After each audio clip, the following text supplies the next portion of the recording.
বিষাক্ত তৃষ্ণা, লেখিকা আয়রা নূর, পর্ব সংখ্যা ১৫, অন্তিম পর্ব।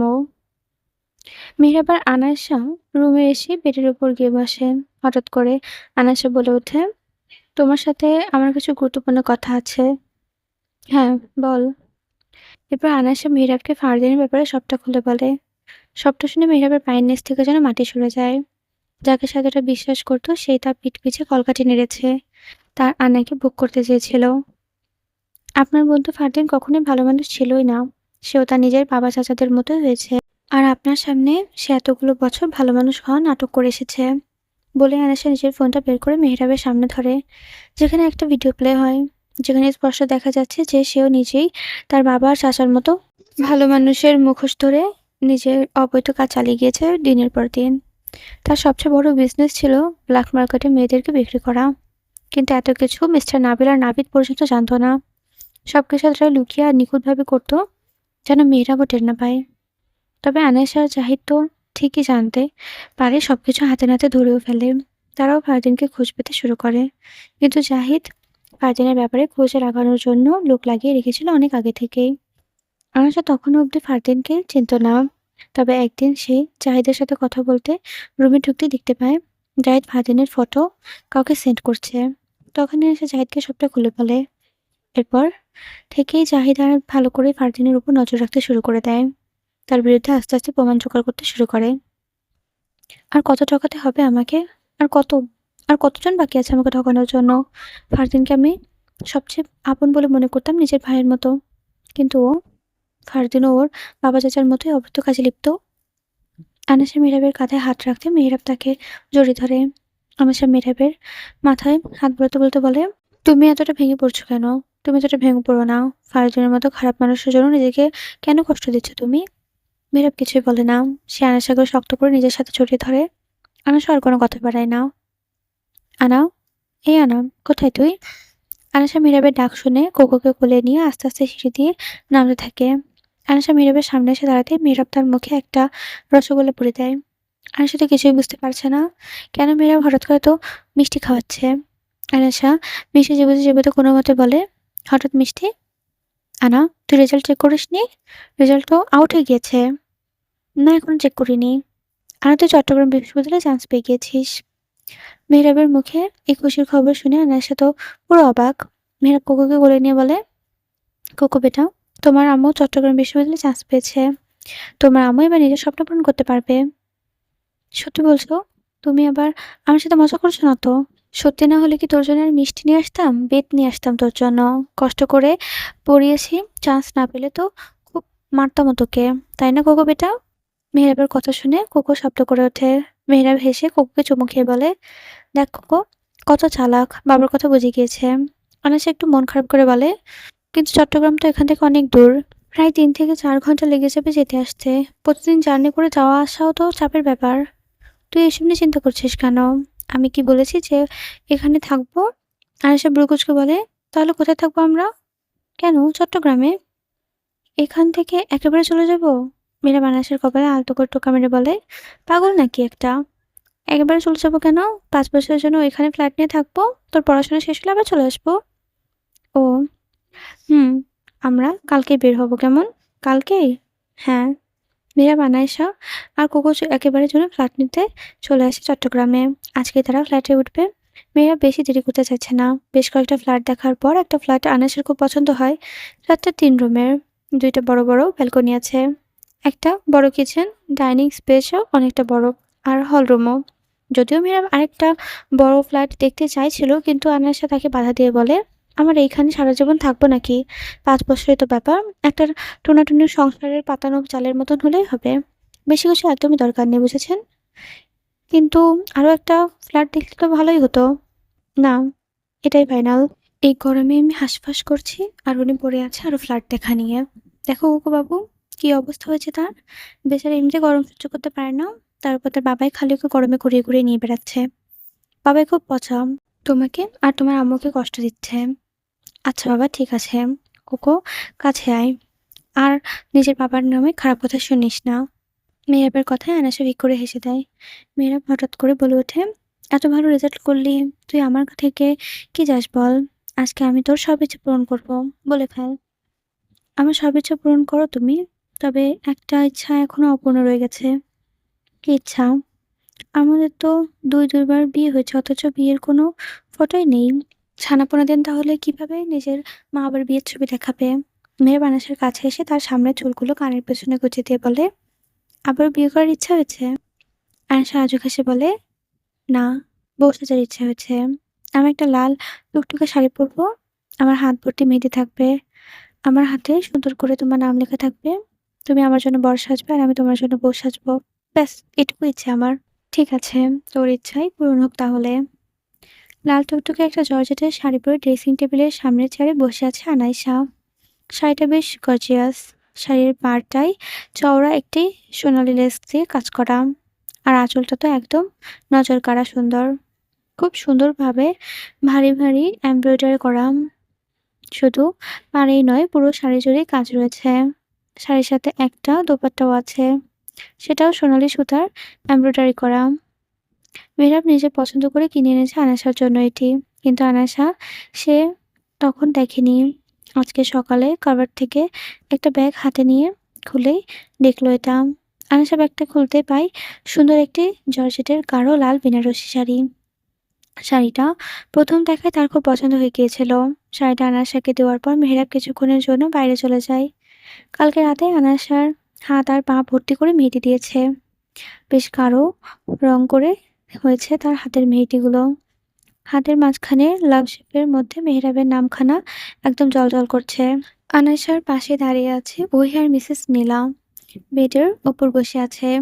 ওহি তাকে সাজতে সাহায্য করছে। মেহরাব বাইরে যাওয়ার আগে লকার থেকে একটা ভারী গয়নার বক্স বের করে তুলে দেয় আনাইসার হাতে।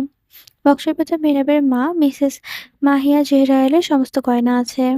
জাহিদও আজকে এসেছে, সাথে মিসেস নীলাকে নিয়ে এসেছে মেহরাবের ম্যানশন প্যালেসে। মেহরাবই তাদেরকে আসতে বলেছিল। তার আনা বউ সাজবে। মীরাব তো চাইছিল ধুমধাম করে সে তার আনাকে সবার সামনে স্ত্রীর স্বীকৃতি দেবে। কিন্তু আনাইসা তাতে বাধা দিয়েছে। সে চায় না বাইরে কেউ দেখুক।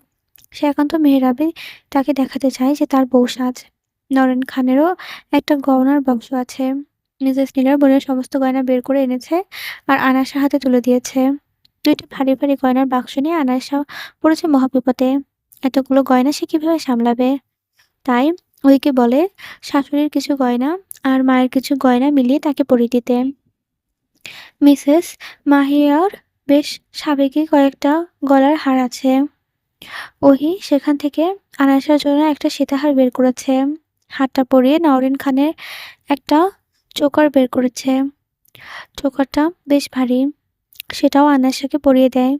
এরপর টুকটাক কিছু হার পরিয়ে দেয়।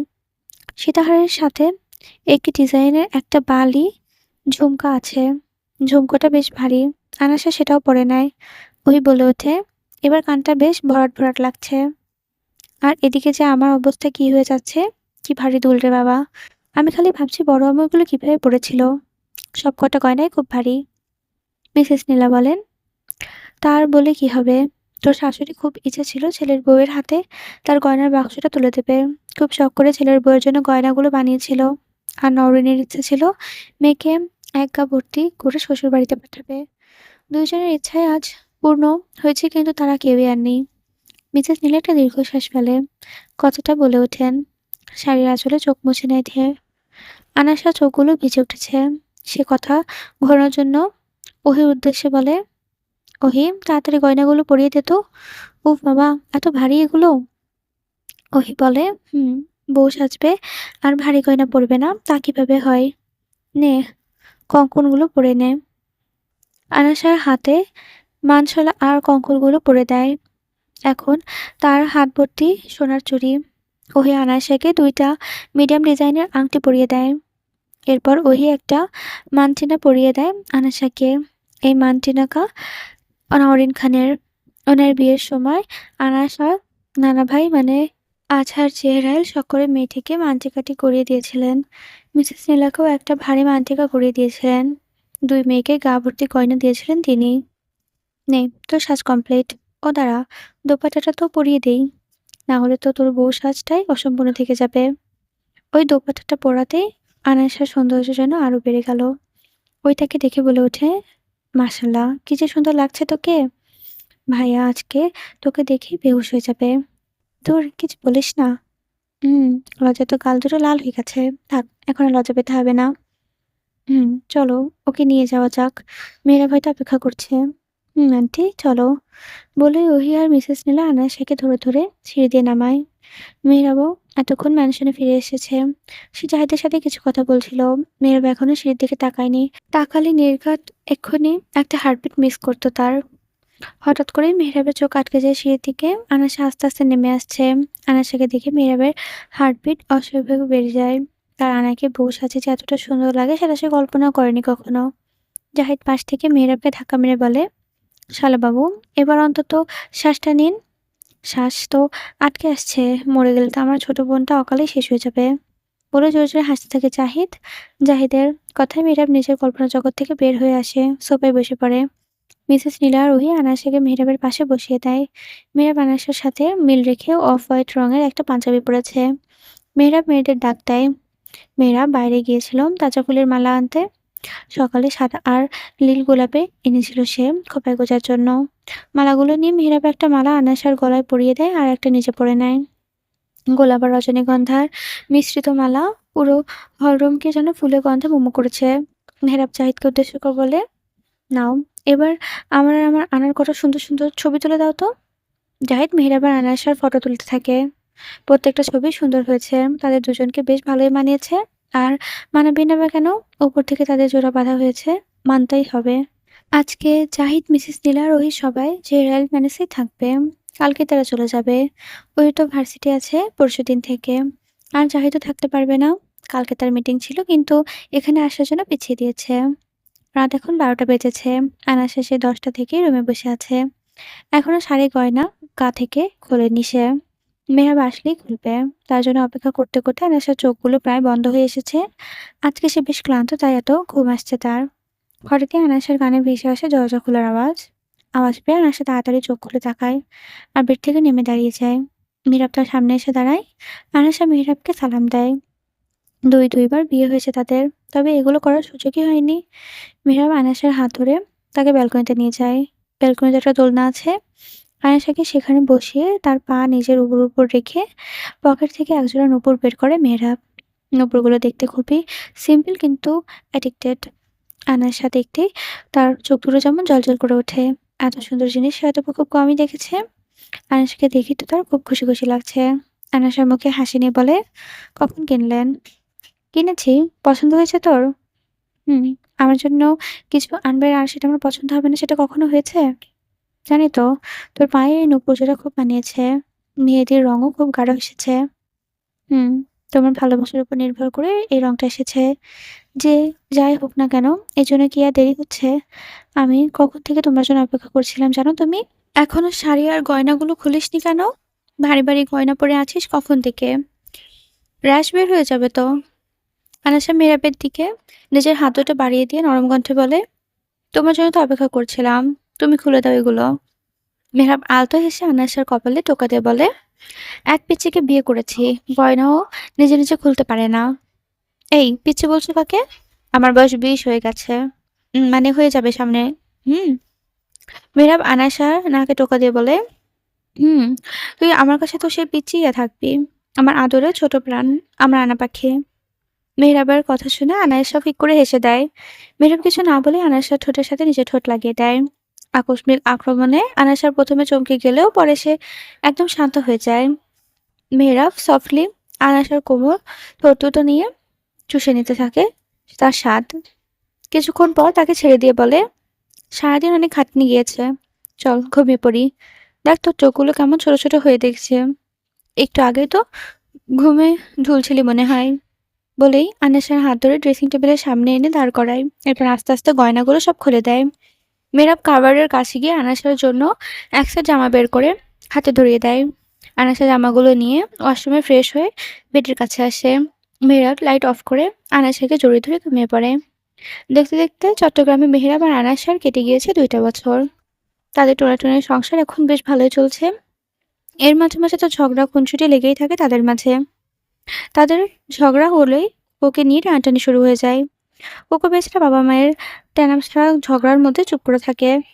মেয়ের আবার যতই আনাসের সাথে ঝগড়া করুক না কেন, আনাসের সাথে না থাকতে পারলে তার ভালো লাগে না। কথা না বললে তার দিন চলে না। মেহরাব এই ফ্ল্যাটে উঠেছে, ২ জন মেয়েটকে রেখে দিয়েছে। তারা এখানে থাকে না। তবে সকালে আসে এবং সন্ধ্যার আগেই বাসায় চলে যায়। সময় যখন এখন ৭টা, আনায়াসা তার আর মেহরাবের জন্য কফি বানাচ্ছে। কালকে তার ভার্সিটি ছুটি, তাই এখন সে একটু ফ্রি। মেহরাব সোফায় বসে বসে ল্যাপটপে কাজ করছে। কোকো তার বাবার পাশে ভদ্র বাচ্চার মতো ঘুমিয়ে আছে। আনাসা একটা কফির মগ মেহরাবের হাতে দিয়ে সামনে এসে বসে।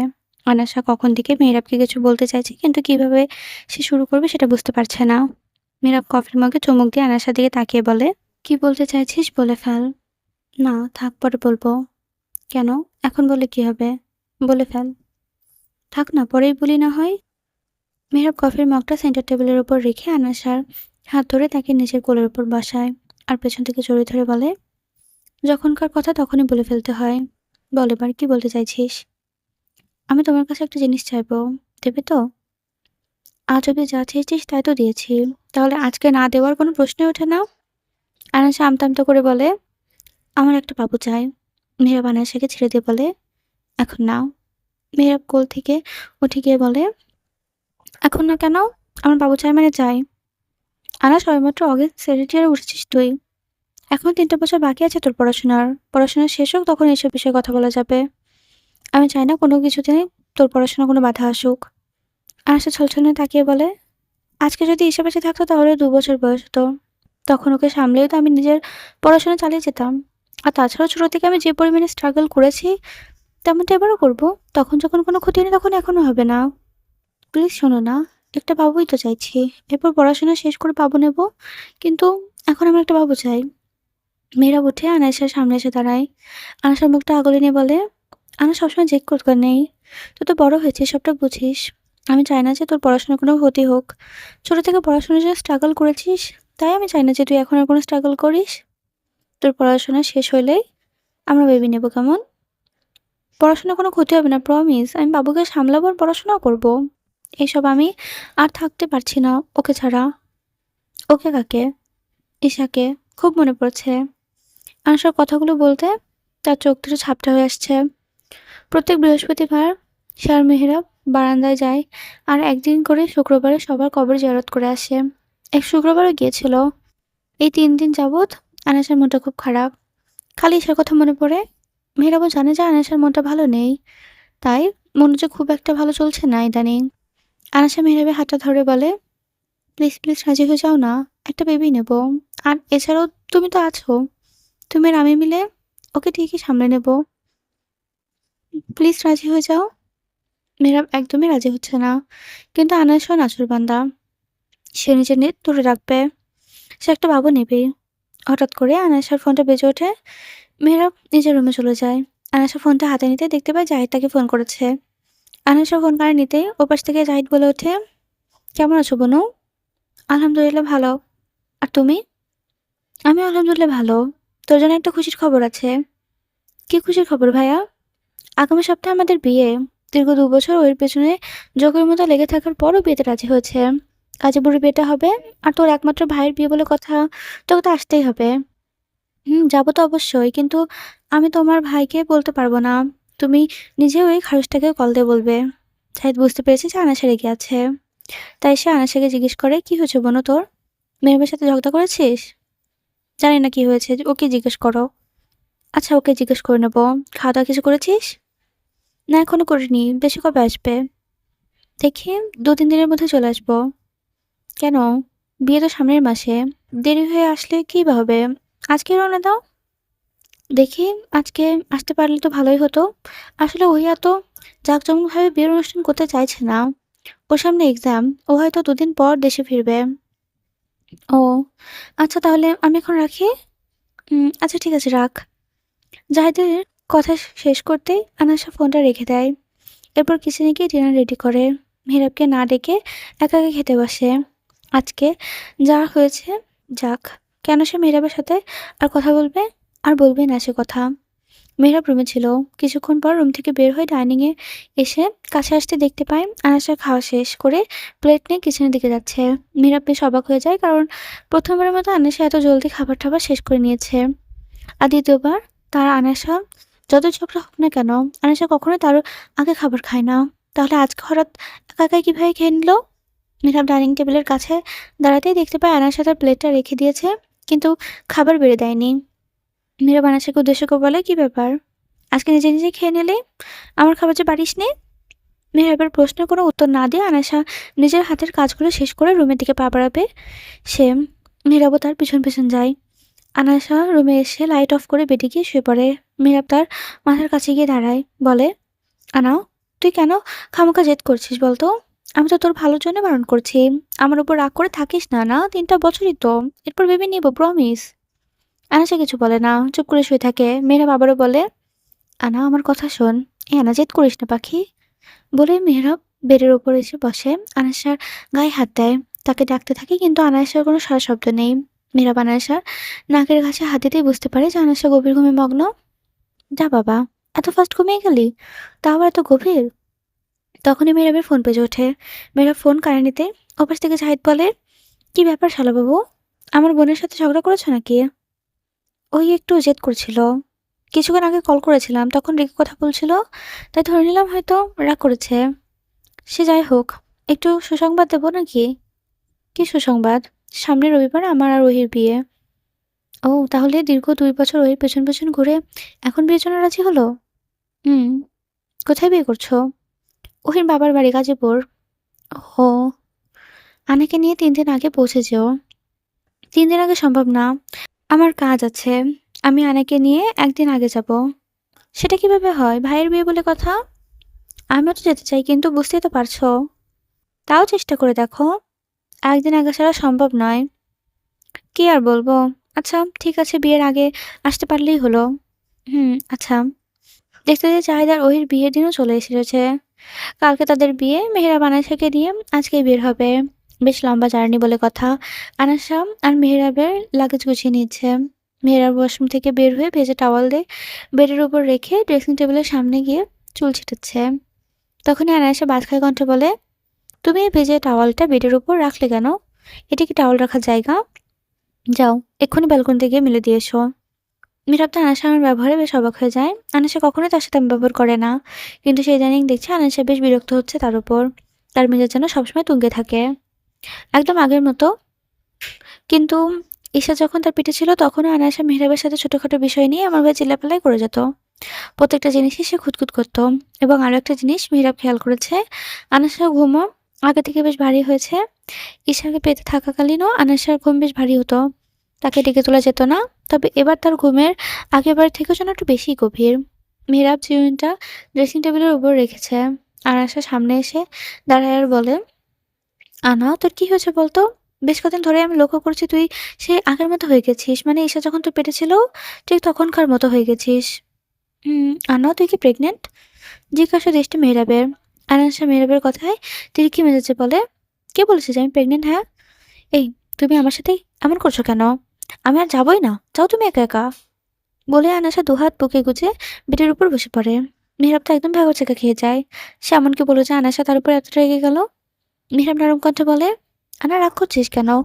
আমি তো এমনিই বললাম। আনাসা অন্যদিকে মুখ ঘোরাতে বসে। মেহরাব আনাসার সামনে এসে দাঁড়িয়ে আর কান ধরে বলে, আচ্ছা বাবা, সরি, এই কান ধরছি। আনা, প্লিজ রাগ করিস না। দেখ, এখন আমার না গেলে জাহিদেরও মন খারাপ হবে, ওই দুজনই কষ্ট পাবে। তুই কি চাস ওরা কষ্ট পাক?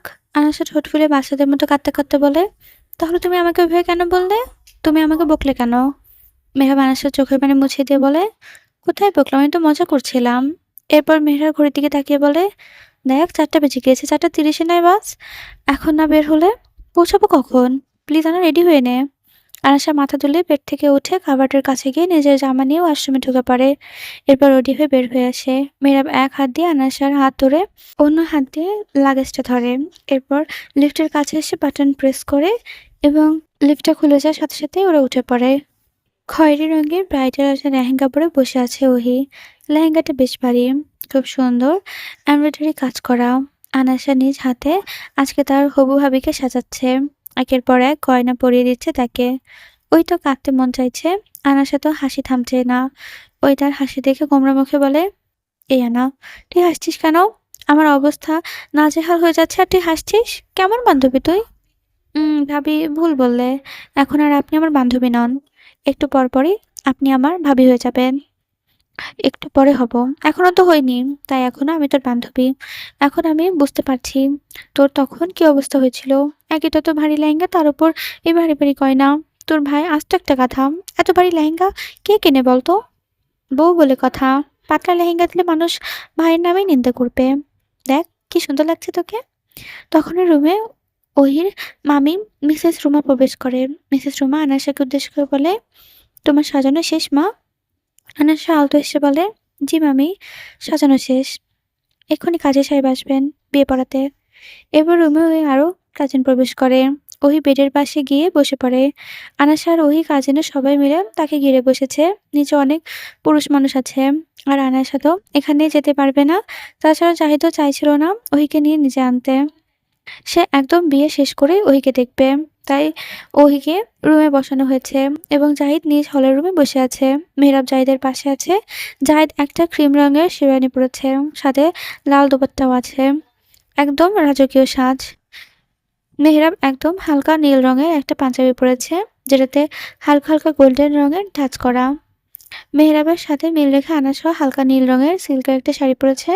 শাড়িতে চুমকি এবং পাথরের খুব নিখুঁতভাবে ডিজাইনের কাজ করা। কাজী সাহেব রুমে এসে ওহির বিয়ে পড়াতে শুরু করে। ৩ কবুল বলার মাধ্যমে ওহি এবং জাহিদের বিয়ে সম্পন্ন হয়। সবাই আলহামদুলিল্লাহ বলে তাদের নতুন জীবনের জন্য দোয়া করে। বিয়ের কাজ শেষ হতে রাত ৯টা বেজে যায়। মেহেরাব আর আনাসাও বের হয়ে পড়েছে সেই রাত ৯টার সময়। আনাসা এখানে থাকতে চাইছিল, কিন্তু মেহেরাব তো তাকে এখানে থাকতে দিতে সম্ভব নয় বলে দিয়েছে। তাকে চট্টগ্রামে ফিরতে হবে। ওইখান থেকে আবার বান্দরবান যেতে হবে। খুব ইম্পর্টেন্ট একটা মিটিং আছে তার।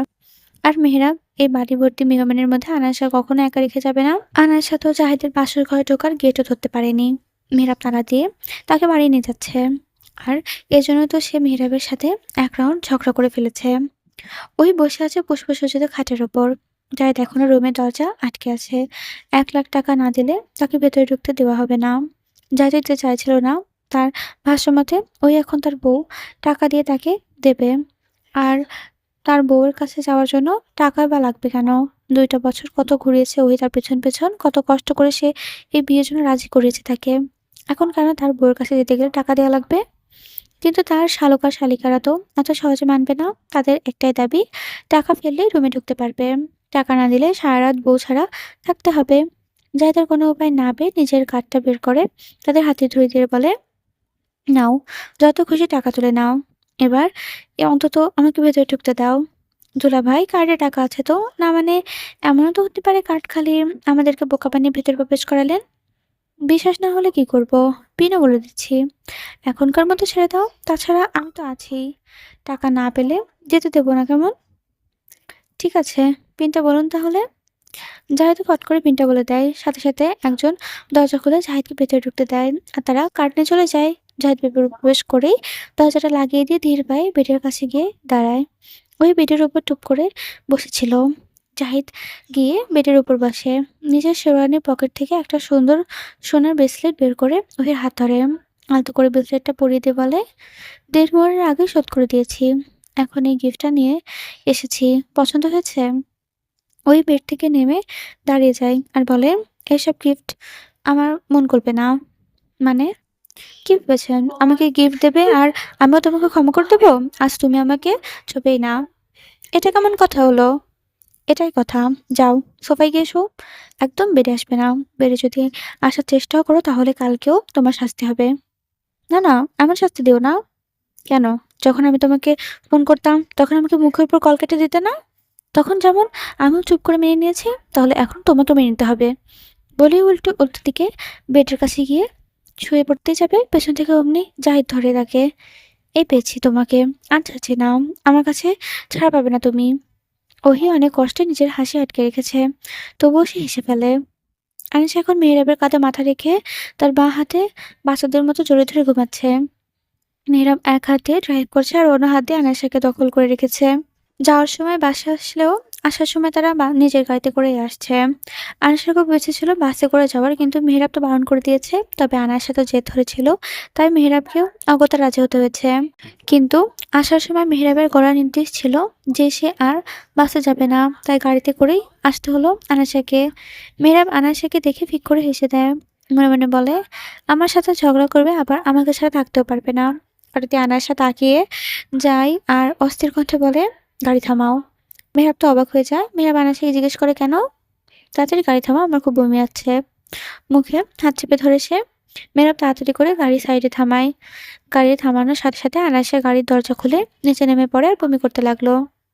মেহেরাবও গাড়ি থেকে নেমে পানির বোতল হাতে নিয়ে আনাসের কাছে আসে। আনাসাকে ধরে পানি দিয়ে মুখ পরিষ্কার করে দেয় এবং একটু পানি খাইয়ে দেয়। মেহেরাব আনাসাকে ধরিয়ে গাড়িতে বসে দেয়, জিজ্ঞেস করে, হঠাৎ করে বমি করছিস কেন? গ্যাস্ট্রিক সমস্যা হয়েছে মনে হয়। আজকে বেশ উল্টোপাল্টা খাবার খেয়েছি। ওষুধ খাসনি কেন? মনে ছিল না। আমাকে কখন পৌঁছায় নিয়ে যাবেন? আর বেশিক্ষণ নেই, ভোর ৫টার মধ্যে পৌঁছে যাব। এখনো ৩০ মিনিট লাগবে। ও আচ্ছা, তাড়াতাড়ি চলো, আমার খুব খারাপ লাগছে। হুম। ৩০ মিনিটের মধ্যে তারা ফ্ল্যাটে পৌঁছে যায়। মীরা বানারসিকে ধরে রুমে নিয়ে গিয়ে বেডে শুয়ে দেয়। হঠাৎ করে তার শরীরটা বেশ খারাপ লাগছে। মীরা আবার কি করবে? ফ্রেশ হয়ে আসে, আনাসিকে ফ্রেশ করে কিচেনে চলে যায়। বেচারি যা খেয়েছে সব বমি করে ফেলে দিয়েছে। এখন হালকা পাতলা কিছু না খেলে শরীর আরো খারাপ করবে। এজন্য হালকা পাতলা কিছু বানাতেই সে কিচেনে চলে যায়। এক বাটি স্যুপ নিয়ে রুমে আসে। আনাসাকে বসে স্যুপটা খাইয়ে বাটিটা রাখতে চলে যায় আবার। রুমে আসতে মেহরাব দেখতে পায় আনাসা বেডে নেই। ওয়াশরুম থেকে আওয়াজ আসছে। মেহরাব ওয়াশরুমে যেতে দেখতে পায় আনাসা আবার বমি করছে। মেহরাব কিছু একটা ভেবে নিজের ফোন বের করে কল করে। এরপর আনাসাকে ধরে বেডে শুয়ে দেয়। কিছুক্ষণ পর কলিং বেল বাজতে মেহরাব তাড়াতাড়ি করে ছুটে যায়। দরজা খুলতে একজন ফিমেল ডক্টর প্রবেশ করে। মেহরাব তাকে নিয়ে নিজের রুমে যায়।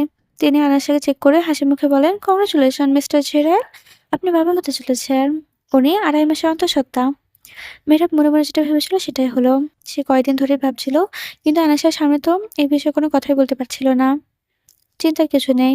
আমি কিছু মেডিসিন লিখে দিচ্ছি। এগুলো নিলে একটু ভালো মনে হবে। খাবার খেতে পারবে। যদি এগুলোতে না হয় তাহলে আপনি ওনাকে নিয়ে আমার চেম্বারে চলে আসবেন। আমি ওনার চেকআপ করে মেডিসিন আবার পাল্টে দেব। ঠিক আছে। এরপর ডক্টর চলে যায়। মেহরাব দরজায় আটকে রুমে আসে। আনাসের উদ্দেশ্যে কিছুটা রাগ মিশ্রিত স্বরে বলে, ইচ্ছে করে করেছি সেটা, তাই না? বারবার করে বারণ করেছিলাম যে এখন বেবি নেওয়ার কোনো প্রয়োজন নেই। কিন্তু না, সবসময় নিজের জেদে অটুট থাকবি তুই। আয়েশা দুর্বল কণ্ঠে বলে, তুমি এমন করছো কেন? মীরা আনাসের কাছে এসে বলে, এজন্য তুই সেদিন বাচ্চামি বানাই করে আমাকে এভাবে ধরেছিলি, তাই না? আল্লাহর ইচ্ছার বিরুদ্ধে কিছুই হয় না।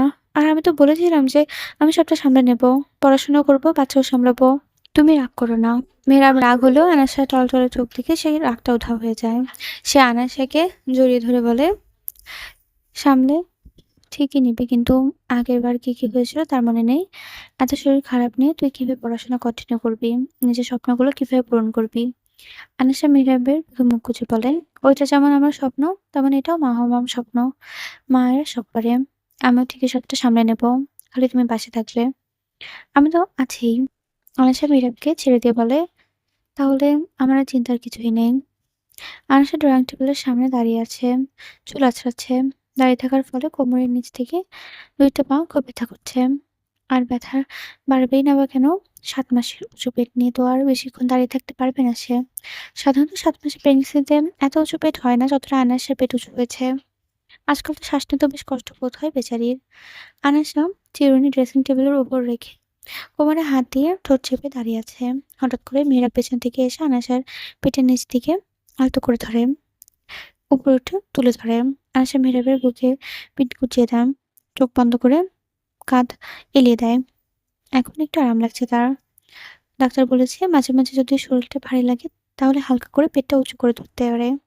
এতে দাঁড়িয়ে থাকলে শরীরের একটু চাপও কম লাগবে, কোমরের ব্যথাটাও একটু কমবে। মেহেরাব আয়েশার কপালে আলতো করে চোট ছুঁয়ে বলে, বলেছেন এখন বেবি নিতে হবে না। তোর শরীরটা এমনিতেই ভালো লাগছে না। কিন্তু না, ম্যাডামের জেদ বলে কথা। জেদি মেয়ে একটা। তোর জেদের কাছে আমি বরাবরই হেরে যাই। আনাসা মুচকি করে হাসে। এত চিন্তা কেন করছো বলো তো? আমার তো একদমই কিছুই হবে না। দেখো কি সুন্দরভাবে আমার কোমরটা ব্যথা কমিয়ে দিলে তুমি। হুম, তোর তো চিন্তা হয় না। তোর তো চিন্তা সব আমার। আর এই অবস্থায় বেড থেকে নেমেছিস কেন তুই, হ্যাঁ? ডাক্তার না তোকে রেস্ট নিতে বলেছে? দেখ একটু খানিক দাঁড়াতেই কেমন কোমর ব্যথা করতে শুরু করেছে তোর। তাতে কি? তুমি তো আছো। তুমি আছো বলে তো ভরসা নিচ্ছি ভেবে নেওয়ার জন্য। মেহেরাব কিছু বলে না, চুপ করে থাকে। হঠাৎ আনিসা বলে, "আচ্ছা একটা কথা বলো তো।" "কি কথা?" "আমার কষ্টগুলো তুমি কিভাবে বুঝে নাও?" "তোর মুখ দেখে আমি সবটা বুঝে নিতে পারি, আনা।" "তাই?" মেহেরাবের মাথার উপর নিচ করে উত্তর দেয়। এরপর মেহেরাব বলে, "পড়াশোনা এখনো শেষ হয়নি তোর। ভেবে নেওয়ার সময় তো আরো চলছে না। কতবার করে বলবো, পড়াশোনা শেষ কর, তারপর না হয় ভেবে নেওয়ার কথা চিন্তা ভাবনা করতিস। কিন্তু না, ওর তো এক্ষুনি নিতে হবে।" আনিশা মেহরাবের হাতের উপর হাত রেখে বৃদ্ধা আঙুল দিয়ে কোমরের উপর মৃদুভাবে সান্ত্বনা দিয়ে বলে, "তো কি করব? তোমাকে এইভাবে দেখতে আর ভালো লাগছে না আমার। সারাদিন কাজে ব্যস্ত থাকো, আর আসলে ঘুম বাদ দিয়ে স্টাডি রুমে গিয়ে এসের কথা ভাবো। একটা বেবি হলে তাকে নিয়ে ব্যস্ত থাকবে। তখন আর এতটা খারাপ লাগবে না তোমার। আর আমার একটু ভালো লাগবে। একা একা থাকলে আমার আর ভালো লাগছে না। কেন? কোকো তো আছে। কোকো তো সঙ্গীর দরকার, তাই না?" কথা শেষ হতে না হতেই মীরা আনাসকে কোলে তুলে নেয়। আনাসা মীরাবের গলা জড়িয়ে ধরে বলে, "আমাকে কোলে নিতে তো তোমার কষ্ট হচ্ছে। দেখো কত ভারী হয়ে গেছি আমি।" মীরা বালতি হেসে বলে, "এই সুঠাম দেহের অধিকারী হয়ে যদি তোকে কোলে তুলতে পারি তাহলে কিসে এত শক্তিশালী?" মীরাবের কথায় আনাসা হেসে ফেলে। মীরাব আনাসাকে কোলে নিয়ে বেডে শুয়ে দেয়। কিছু বালিশ এনে তার পেটের নিচে এনে দেয়। একটু সাপোর্ট পায়। আনাসাকে শুইয়ে দিয়ে চুলগুলো ঠিক করে পেটে আলতো করে শুইয়ে দেয়।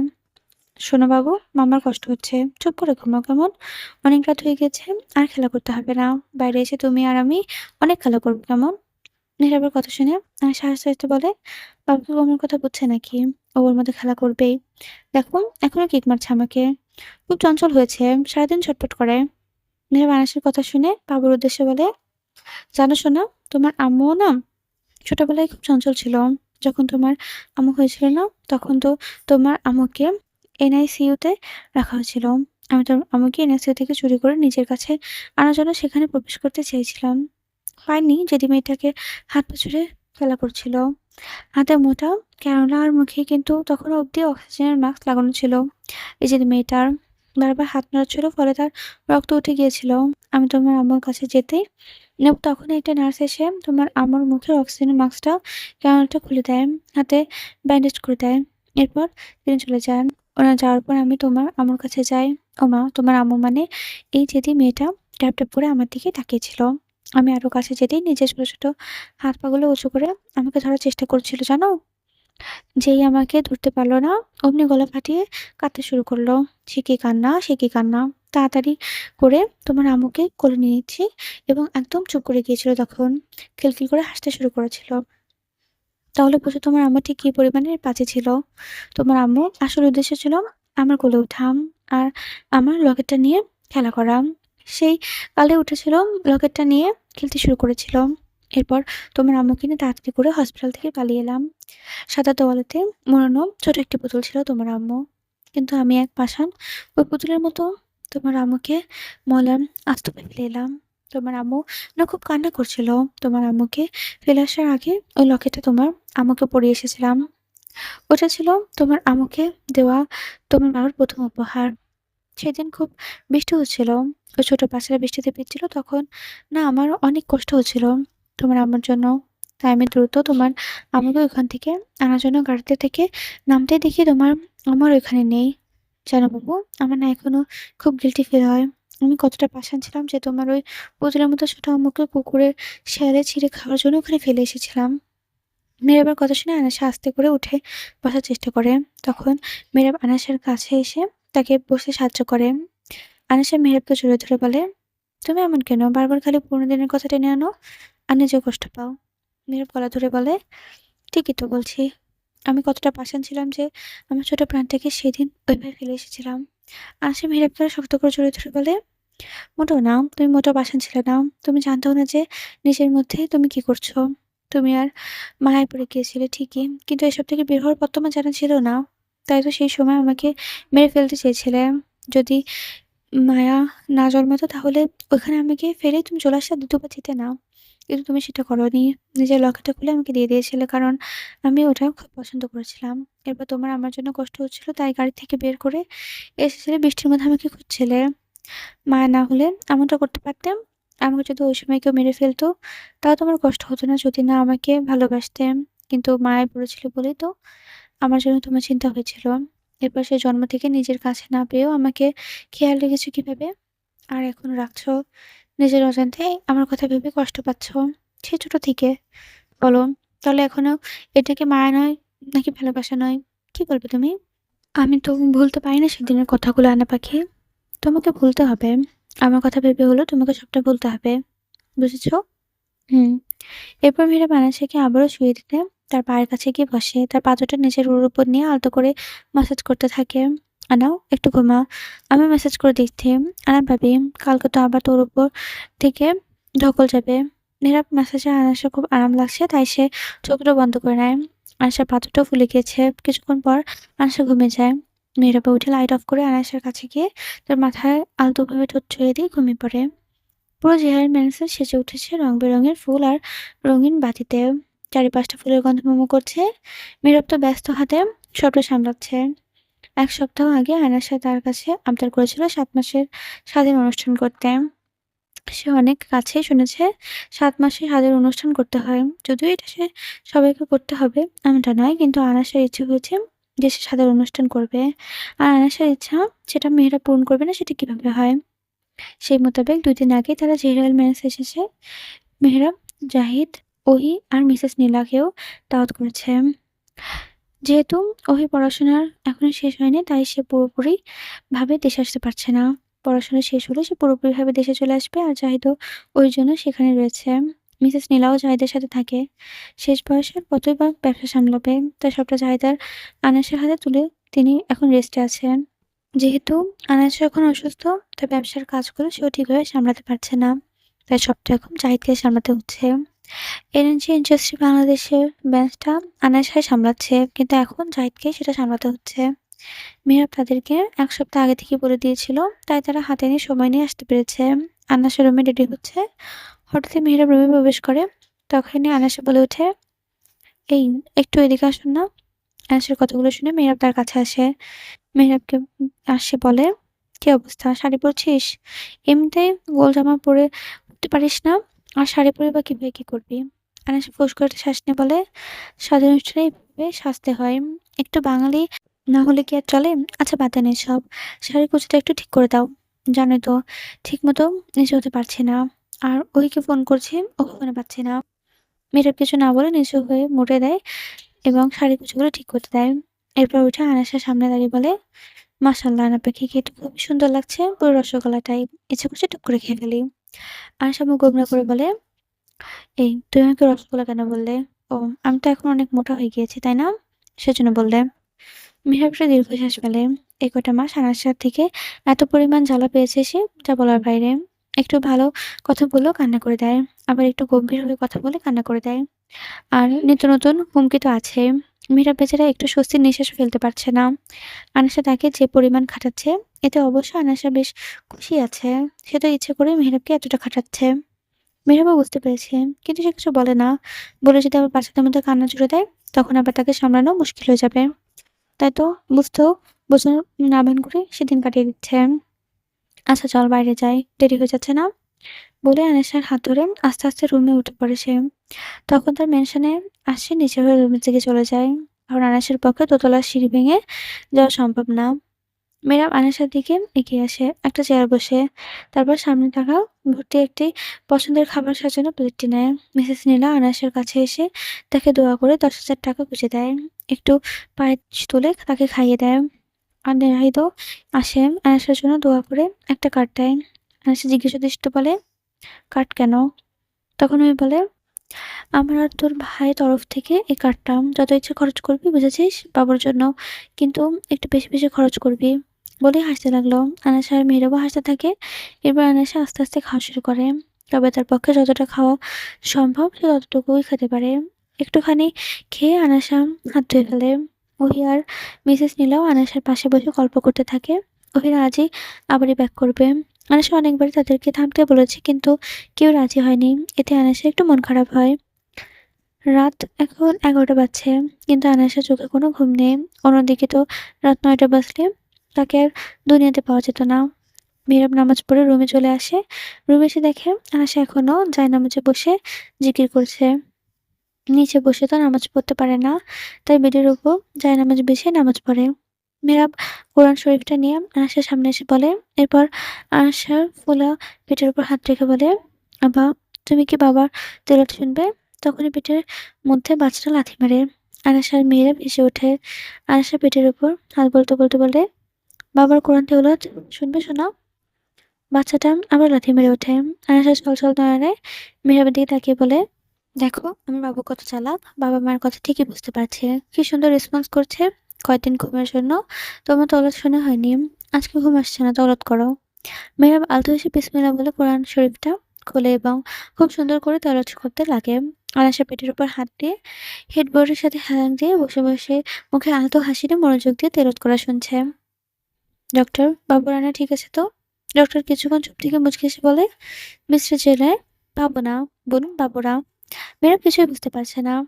আয়েশা পেটের উপর হাত রেখে বেডে শুয়ে আছে। ডাক্তার আল্ট্রাসাউন্ড করে হাসিমুখে বলে, "একটা নয়, টুইন বাবু হবে আপনাদের।" ডাক্তারের কথা শুনে আয়েশার চোখ দুটো খুশিতে ভরে ওঠে। সে মেহরাবের দিকে তাকায়। মেহরাবও তার দিকে তাকিয়েছে। মেহরাবের চোখগুলো খুশিতে চিকচিক করছে। বাবুদের ওয়েট মাশাআল্লাহ খুব ভালো আছে। তাই পেটটা একটু উঁচু বেশি। ওনার তো ৯ মাসে পড়েছে। হুম। এরপর ডাক্তার মহিলাটা মেহরাব আর আয়েশার দিকে ঘুরিয়ে বলে, "এই দেখুন বাচ্চারা কেমন নড়াচড়া করছে। বাচ্চাদের পজিশনে ভালো আছে। চিন্তার কোনো ব্যাপার নেই।" ডাক্তার আয়েশার দিকে মুন্ডুরটা ধরে আঙ্গুল দিয়ে তাক করে। "এই যে, এই বাচ্চাটা দেখছেন? খুব নড়াচড়া, খুব বেশি চঞ্চল এই বেবিটা। আপনি কি বুঝতে পারছেন?"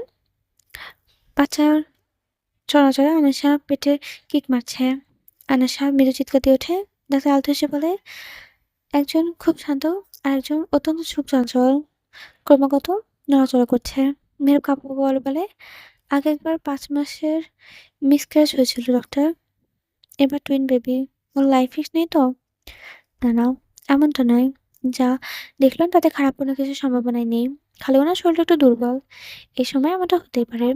ঠিকমতো খাওয়া-দাওয়া করবেন তাহলেই হবে। তবে বেশি খাওয়ার চেষ্টা করবেন না।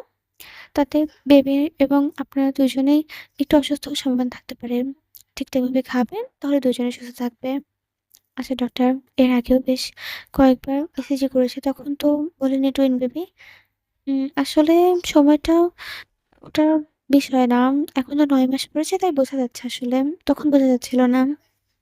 ও, আরেকটা কথা, বেবিটার ওয়েটটা একটু ভালো তাই যেকোনো সময় ডেলিভারি ডেট চলে আসতে পারে।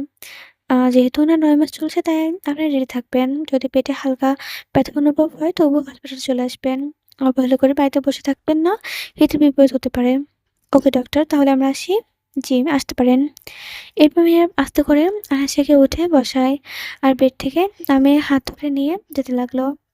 এই ভারী পেটটা নিয়ে হাঁটতেও বেশ কষ্ট হয়। আয়েশা কোমরে হাত দিয়ে মেহরাবের হাতটা শক্ত করে ধরে আছে এবং আস্তে হাঁটছে। মাত্র কতক্ষণ হাঁটতে আয়েশার বেশ হাঁপিয়ে যাচ্ছে। মেহরাব বুঝতে পেরেছে তাই কিছু না বলে আয়েশাকে হুট করে কোলে তুলে নেয় মেহরাব। হঠাৎ কোলে নিয়ে আয়েশা একটু ভয় পেয়ে যায়। তাই সে মেহরাবকে শক্ত করে ধরে। মেহরাব আয়েশাকে কোলে নিয়ে সিঁড়ি দিয়ে ধীরে নামছে। এখানকার সিঁড়িগুলো বেশ সরু।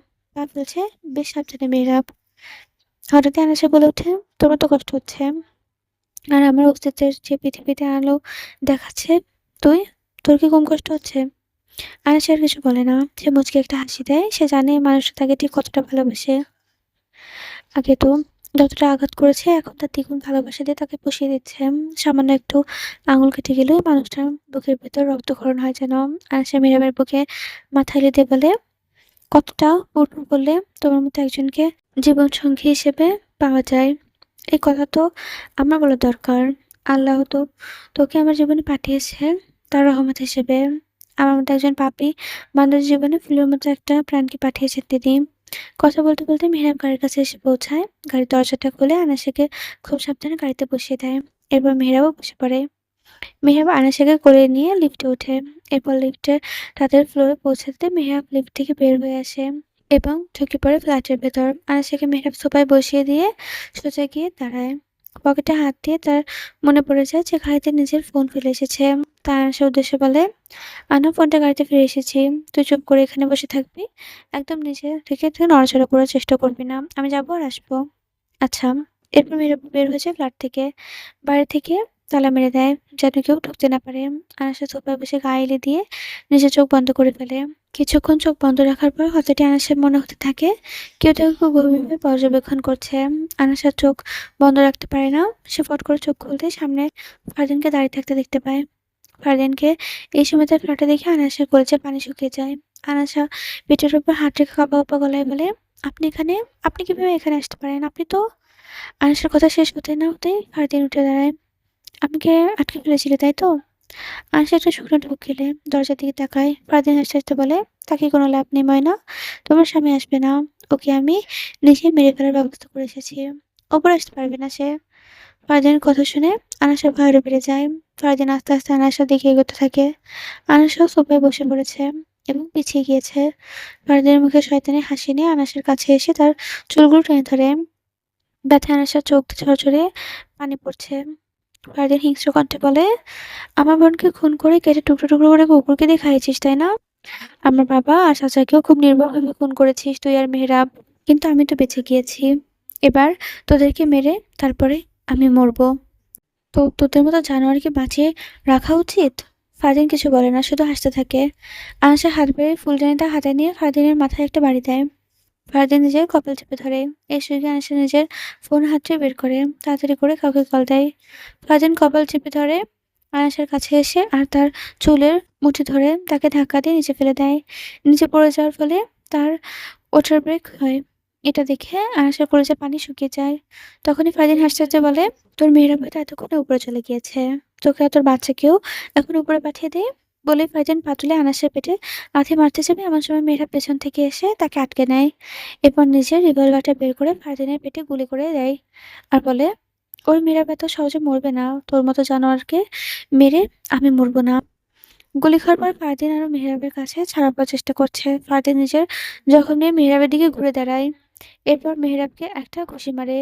মেহরাব একটু পিছিয়ে যায়। এই সুযোগে ফারদিন আনাসের কাছে এসে তাকে আবার মারতে যায়। কিন্তু মেহরাব এবারও তাকে ধরে ফেলে আর বেধড়ক মারতে থাকে। এত জোরে জোরে মারতে থাকে যে নাক দিয়ে মুখ দিয়ে রক্ত বের হয়ে যায়। মারতে মারতে মেহরাব এক পর্যায়ে থেমে যায়। এরপর আনাসের কাছে গিয়ে তাকে জড়িয়ে ধরে। আনাস চোখ মুখ কিছু বন্ধ করে আছে। তার পেটে অসহ্য ব্যথা করছে। হয়তো সে বেদনা উঠছে। আরাশা নিজের জামাকাপড় দিয়ে খামচে ধরে বসে থাকে। কষ্টে তার গলা কাঁপছে। আমাকে তাড়াতাড়ি হসপিটালে নিয়ে চলো। ঈশাকে হারিয়েছি। এখন যদি বাবুদেরকেও হারাই তাহলে আমি আর বাঁচবো না।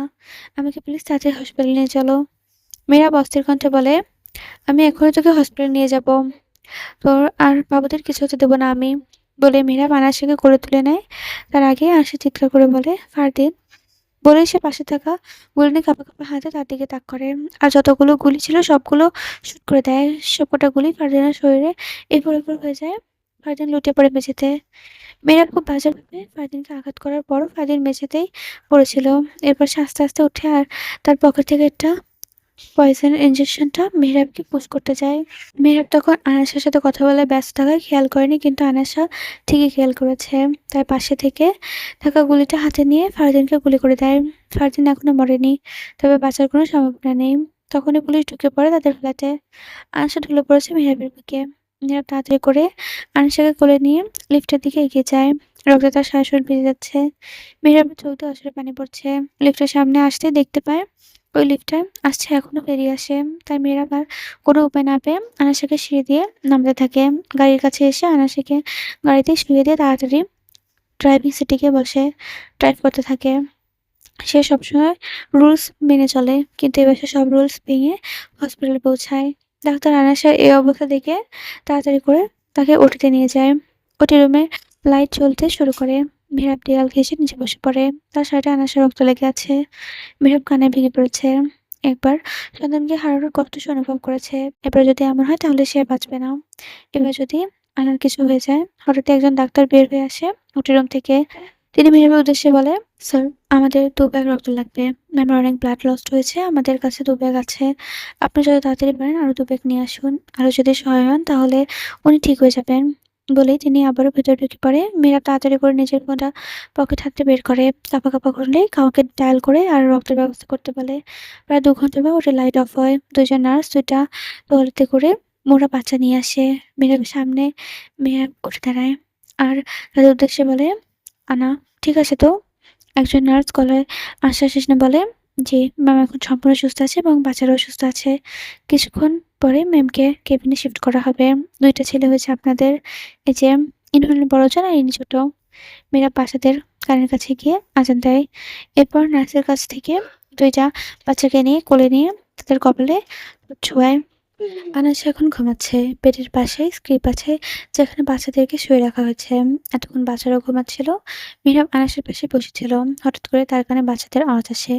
মিহরাব তাড়াতাড়ি করে উঠে ক্রিপের কাছে যায় আর দেখতে পায় তার ছোট ছেলেটা হাত-পা সরিয়ে দিয়ে নাড়াচ্ছে। বড় ছেলেটা চুপ করে আশপাশটা পর্যবেক্ষণ করছে। ডাক্তার ঠিকই বলেছিল, ছোট ছেলেটা খুব বেশি চঞ্চল হয়েছে।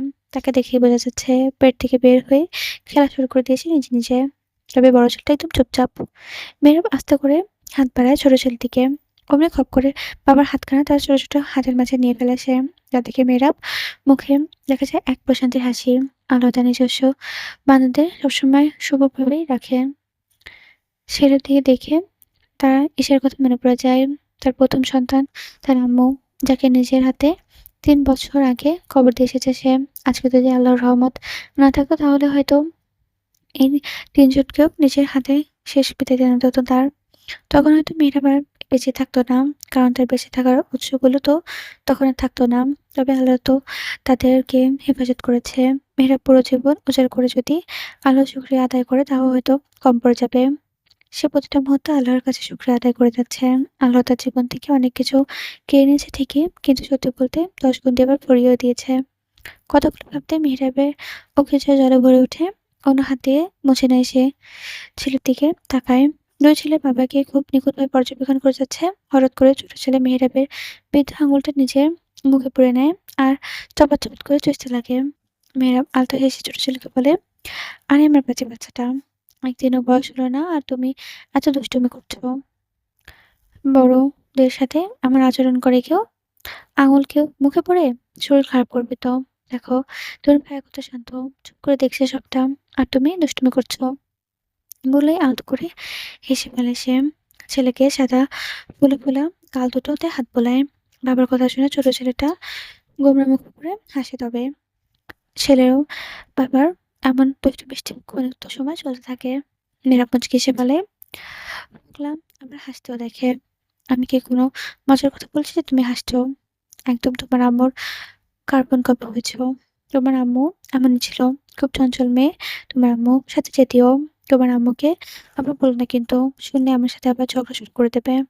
আমি তোতা পাখিটা আমার সাথে কথা না বললে যে আমি থাকতে পারবো না। যদি সে কথা বন্ধ করে দেয় তাহলে আমার কি হবে?" শেষের কথাগুলো একটু আস্তে বলে মেহরাব। মেহরাবের কথাগুলো শুনে ছোট ছেলেটা আবার হাসতে থাকে। মেহরাব বড় ছেলেকে উদ্দেশ্য করে বলে, "কি হয়েছে আমার মেহান বাবা? খুব গম্ভীর দেখায় যে তোমাকে। দেখো, ভাই হাসছে আর তুমি একদম চুপ করে আমার দিকে তাকিয়ে আছো। বাবার কথা পছন্দ হচ্ছে না তোমার?" মেহান কিছুই বলে না, শুধু বাবার দিকে ড্যাব ড্যাব করে তাকিয়ে থাকে। হঠাৎ করে মেহরাব ছোট ছেলেটা কাঁদতে শুরু করে। হঠাৎ করে কান্না করে মেহরাবের বেশ হকচকে যায়। মেহরাব ছোট ছেলেকে শান্ত করতে বলে, "কি হয়েছে আপু? ভাইকে নাম দিয়েছি দেখে রাগ হয়েছে তো আপনার? আচ্ছা, আচ্ছা, আপনার নাম দিচ্ছি। কি নাম দেয়া যায় বলো তো? উম মেহানের ভাই এহান?" এহানও তবুও কেঁদে যাচ্ছে। মিহান, এহান গায়ে আলতো করে হাত বোলাচ্ছে। "আপু কান্না করে না। আমার তো অনেক ক্লান্ত, ঘুমাচ্ছে এখন। তুমি না হয় ভালো বাচ্চা, আমাকে এত ভালোবাসো পাখি। তাহলে কান্না বন্ধ করে দাও।" মেহরাব ছেলেকে শান্ত করার জন্য কোলে তুলে নেয়। এরপর আস্তে, আস্তে দৌড়াতে থাকে। তবুও ছেলে থামে না, বরং গাল ফাটিয়ে কাঁদতে লাগলো। ছেলের কান্না শুনে আনায়াসের ঘুম ভেঙে যায়। চোখ টলতে টলতে আস্তে করে উঠে বসে আনায়াসা। ঘুম ঘুম চোখে সামনে তাকাতেই দেখতে পায় মেহরাব ছেলেকে কোলে নিয়ে কি যেন বলছে আর কান্না থামানোর জন্য চেষ্টা করছে। মেহরাবকে এমনভাবে আনায়াসা দেখে বেশ হাসি পাচ্ছে। মেহরাব জেরায়েল কিনা একটা কথা বারবার বলে না, একদমই পছন্দ করে না। সে সবসময় মুখে একটা গাম্ভীর্য ভাব নিয়ে থাকে। হাসলেও সেটা মিলিয়ে যায় মধ্যে, মধ্যেই। আর সে কিনা এখন বাচ্চার কান্না থামানোর জন্য চেষ্টা করছে, কিন্তু পারছে না। "আপু কান্না করো না, শোনো না, আম্মু উঠে পড়বে।" "উঠে পড়বে না, উঠে পড়েছে।" তীক্ষ্ণ স্বরে বলে আনিশা। আনাসের কথা শুনে মেহরাব পেছনে ফিরে তাকায়। আনাসা বেরিয়ে হেলান দিয়ে বসে আছে। মেহরাব ছেলেকে নিয়ে আনাসের কাছে যায়। আনাসা হাত বাড়িয়ে ছেলেকে কোলে নেওয়ার জন্য। মেহরাব ও রেহানানকে আনাসা কোলে তুলে দেয়। "ওরে পাজির বাচ্চা রে! ওর ভাইয়ের নাম দিয়েছি দেখে ও গাল ফুলিয়ে খাচ্ছে। হয়তো ওর খিদে লেগেছে। হ্যাঁ, তাই হবে। তুই ওকে খাইয়ে দে। আমি বাড়ি যাচ্ছি।" বলে মেহরাব কেবিন থেকে বাইরে চলে যায়। বেশ কিছুক্ষণ পর ছেলে একদম শান্ত হয়ে যায়। মেহরাব কেবিনে প্রবেশ করে আর দেখে মায়ের কোলে একদম বিড়াল ছানার মতো শুয়ে আছে সে। মেহরাব স্কিপের কাছে গিয়ে মেহানকে কোলে তুলে নেয়। মেহান একদম শান্ত হয়ে বাবার কোলে ওঠে।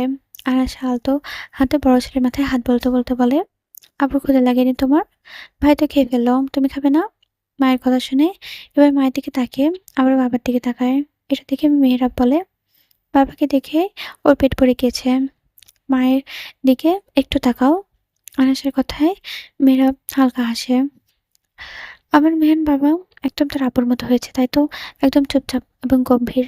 আর ইহা একদম তোমার মতো। সে থেকে খেলে খেলে ছেলের খিদে পেয়ে গেছে।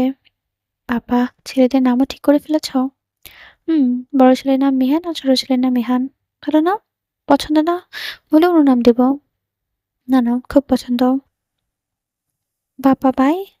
আওয়াজ পেয়ে মেহরাব নিচে তাকায় আর দেখতে পায় তার ২ বছরের আম্মুটা তার পায়ের কাছে হামাগুড়ি দিচ্ছে। এসে বসে আছে। তার বাবাই বাবাই বলছে। ঘন ঘাড় অব্দি ছোট ছোট চুল, মাথায় জুটি করা। অবশ্য এই জুটিটা তার ছোট ভাই এখানেই করে দিয়েছে। সবসময় ছোট ভাইয়ের সাথে থাকে কিনা। অবশ্য মেয়েটা ২ ভাই বলতে পাগল। মেহরাব ল্যাপটপটা সরিয়ে রেখে মেয়েকে কোলে নেয়। মেহরাবের কোলে উঠে জুটিটা নেড়ে বাবাকে দেখায়। কি হয়েছে আম্মু?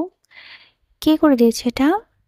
৭ বছরের এহান ছুটে এসে বলে, আমি করে দিয়েছি। সুন্দর হয়েছে না? হুম, খুব সুন্দর হয়েছে।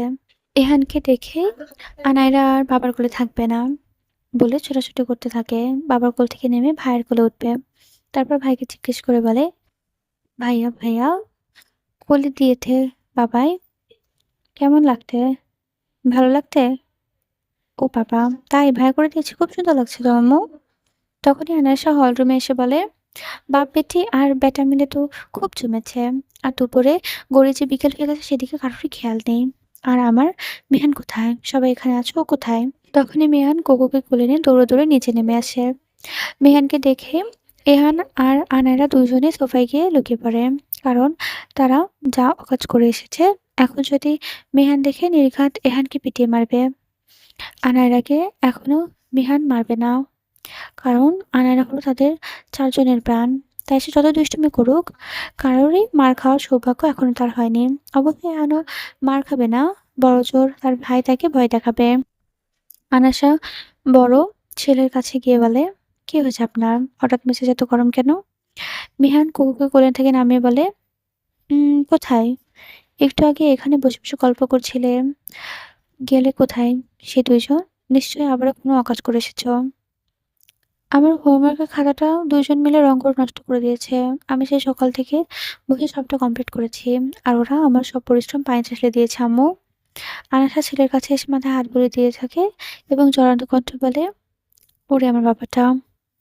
এই এখন কোথায় তুমি? বাইরে এসো তো। আর ইরাকেও নিয়ে এসো। আজকে তোমাদের ২ জনেরই হচ্ছে। তারাও ২ জন সোফায় পেছনে লুকিয়ে আছে। আনায়রা বের হতে চাইছে কিন্তু এখান থেকে বের হতে দিচ্ছে না। বের হলেই এক গাদা বকা শুনতে হবে তাদেরকে। আনাস সাপড় বলে, এখন যদি তোমরা ২ জন বের না হয় তাহলে তোমাদের ২ জনকেই কিছু চকলেট দেব না। এসব তখন আমি মিহানকে দিয়ে দেব। আর তোমরা ভালো করে জানো আমি যা বলি তাই করি। আনাসা ফিসফিস করে বলে, ছোট ভাইয়া, আম্মু তো চকলেট দেবে না বলছে। চলো চলো, তাড়াতাড়ি বের হই। এহানও আনায়রার হাত ধরে চুপচাপ বের হয়ে আসে। আনাসা এবং এহানকে দেখে আনায়রার কান ধরে আলতো করে টান দেয়। এই পাজির দল, সারাদিন দুষ্টুমি করো তাই না? তোমাদের এই দুষ্টুমির জন্য ১০ দিন চকলেট বন্ধ। চকলেট বন্ধ হয়ে যাবে শুনে এহান আর আনায়রা ২ জনে জোরাজুরি করে কাঁদতে লাগলে। ওদের কান্না দেখে মেহান এদের কাছে গিয়ে ২ জনকে জড়িয়ে ধরে সান্ত্বনা দিয়ে বলে, আরে তোরা কাঁদছিস কেন? আচ্ছা আম্মুকে বলে তোদের শাস্তি মাফ করে দেব। সঙ্গে সঙ্গে ২ জনে কান্না থামিয়ে দেয়। তখনই মেহান বলে ওঠে, তবে আমার একটা শর্ত আছে। কি শর্ত? আমার সাথে আর কোনো ধরনের দুষ্টুমি চলবে না। ঠিক আছে ঠিক আছে বলেই বড় ভাইকে জড়িয়ে ধরে তারা ২ জন। খুব ভালো করে জানে তাদের বড় ভাই ঠিক কতটা শান্ত স্বভাবের আর তাদের সব শাস্তি থেকে বাঁচিয়ে নেবে।